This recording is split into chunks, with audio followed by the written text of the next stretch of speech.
coming up next. Ed Kalegi and Karen Richmond. This is Chatterbinge. Her CNN colleague Jake Tapper, who himself was a guest here on Chatterbinge just last week, has called our next guest's new book a joyful, rich, must-read biography of a politician whose flaws and gifts were in constant, intense competition. The new book is A Dream Deferred, Jesse Jackson and the Fight for Black Political Power. It is great to say hello to Abby Phillip. Abby, welcome to Chatterbinge. Thanks for having me, Ed. Great talking to you. You got it. I remember this time very well, Abby, but it is very interesting to go back and gain an entirely new perspective on it. What compelled you most to write about Jesse Jackson and these runs in 84 and 88 and this time in our political history? I think that this story is one of the more underrated chapters in recent political history and definitely in Jesse Jackson's life. He's one of those public figures that he's so ever-present that I think everybody feels like they know him. But one of the things that I was really struck by was how significant these campaigns were ultimately for the state of our politics today. I mean, there were so many things in terms of the issues that he ran on, in terms of the messages that he used, in terms of the way that he used his celebrity and his use of the media to just kind of dominate the narrative at that time in a way that's very reminiscent of certain people today.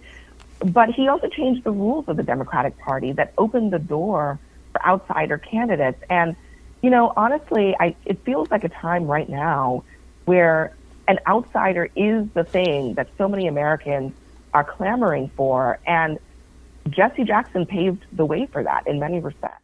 And I think back to that time, Abby, and very few people then truly understood the importance of Jackson running and what he brought to the conversation, especially in 88, but even in 84.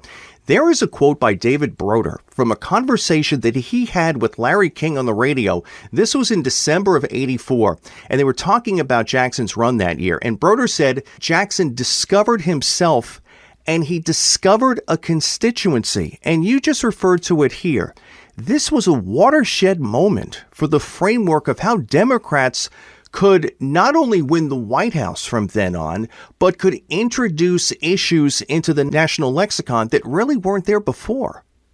That is so true. And in the 80s, what struck me the most as I was researching this book was just how almost universally dismissed he was in the media. And you got to think about the media at that time and how dominant it was in terms of what people in the country saw and understood about what was happening in politics. And if you were an average American, you might have known, you knew that Jesse Jackson was running, but you were constantly being told that he didn't matter, that his campaign didn't matter.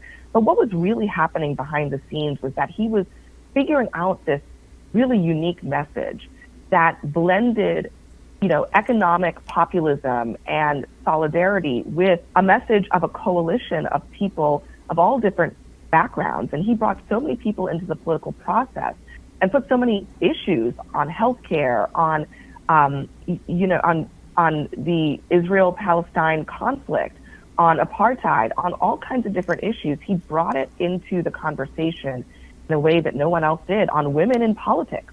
The reason there was a woman on the ticket in 1984 was largely because of Jesse Jackson. So he did all of those things, and I don't think it was very well understood at the time, but it really tells us a lot about where the Democratic Party is right now and perhaps where it could be going. If there were no Jesse Jackson in 84 and 88, would there be a Bernie Sanders? Would there be an AOC? Would Zohran Mamdani be on the precipice of winning the New York City mayor's race? It's very interesting to compare both times and, Abby, not see the difference that Jackson made and how it is a foundation of our political conversation today, because that's why I love what you're doing with this book, because I love a book about history that has a true contemporary relevance, and it's so easy to pinpoint that. It's such a good point that all of those figures you mentioned are inspired by Jesse Jackson. Bernie Sanders was a Vermont mayor when he endorsed Jackson and became one of the only white figures to endorse him in the 1988 campaign. And Bernie Sanders saw what Jackson did at a national level. And that is what he took and did essentially in 2016 and 2020. And so we have to remember that, because one of the key parts of this is that Americans at the end of the day want to know that the system is working for them. And both parties right now, Democrats and Republicans, are fighting over who can talk to regular Americans about their everyday lives and the cost of living and the fact that the system doesn't seem to be working for them. And the Democratic Party, frankly, has gotten away from that in the last 20, 30 years. And there are certain figures who are asking them to get back to it. And those people are part of the legacy of Jesse Jackson.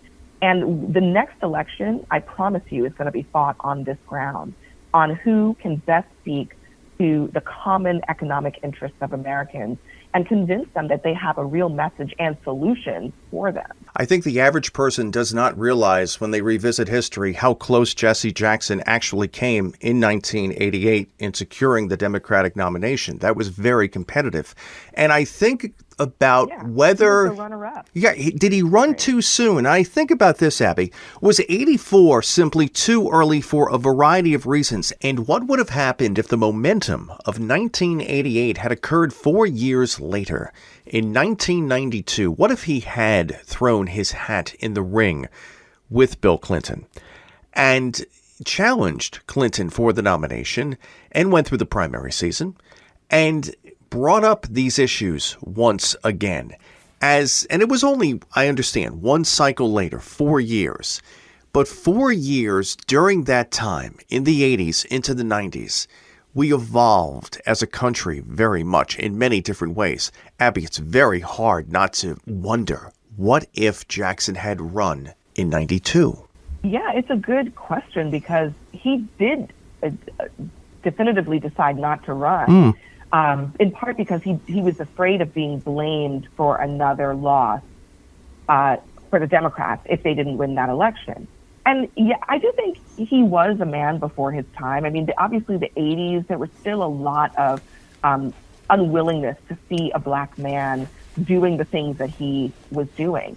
But at the same time, it was also the height of his popularity. It was the height of his notoriety as a politician. And I think that some of the skills that he had would have been probably better served in modern times. He just understood the media so well. He understood how to give a good speech. But I think that the risk of the 90s was that he had already been in the public eye for too long, that there was fatigue, and that if he wasn't able to do it, he would have sort of tarnished his legacy by running a third time. So who knows? I mean, I don't know what would have happened, but I do think that, imagine, I mean, he's a political figure who understood better than most how to craft a narrative, how to use the media, how to talk to regular people, from farmers to people in urban cities. And not very many politicians have those skills today. No, and especially then, he knew how to talk to people, not at people. And that was sort of a hamstring of many politicians at that time. It was a way of reaching out and making connection. And I think a lot of politicians have learned that from Jesse Jackson. I have time for one last question. In writing the book, Abby, is there something that you learned about Jesse Jackson that you didn't know or which truly surprised you? I do have to say that what I learned was not only the range of things that he did, and he was a part of history in a lot of ways, but he made history. I mean, he brought back dozens of Americans from being political prisoners overseas, including famously in 1984, at the end of 1983, but early 1984, when he brought back a prisoner of war from Syria in the middle of the campaign while he was campaigning. I think the range of the things that he actually did, I feel like does not get talked about. And his own depth. I mean, I spoke to a lot of people about what he was like to work with, and he was brilliant in many ways. I mean, he could take subjects that were incredibly complex and turn them around and explain them to people in ways that made them feel like they understood it. He could walk into the White House, into boardrooms on Wall Street, and he was flexible and able to operate in all of those different spaces, and I don't think people give him a lot of credit.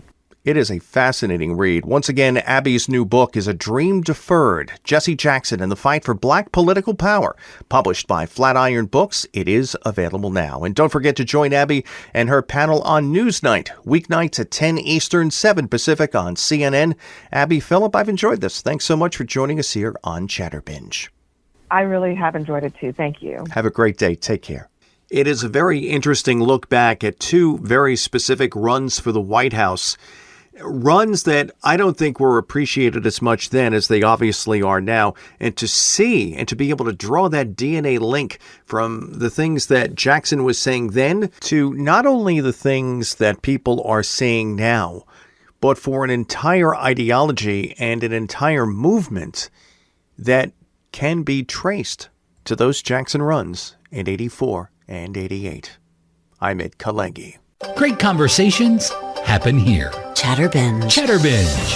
And don't forget to hit that subscribe button so you can always catch our best guest conversations and segments right here on the YouTube home of Chatterbinge.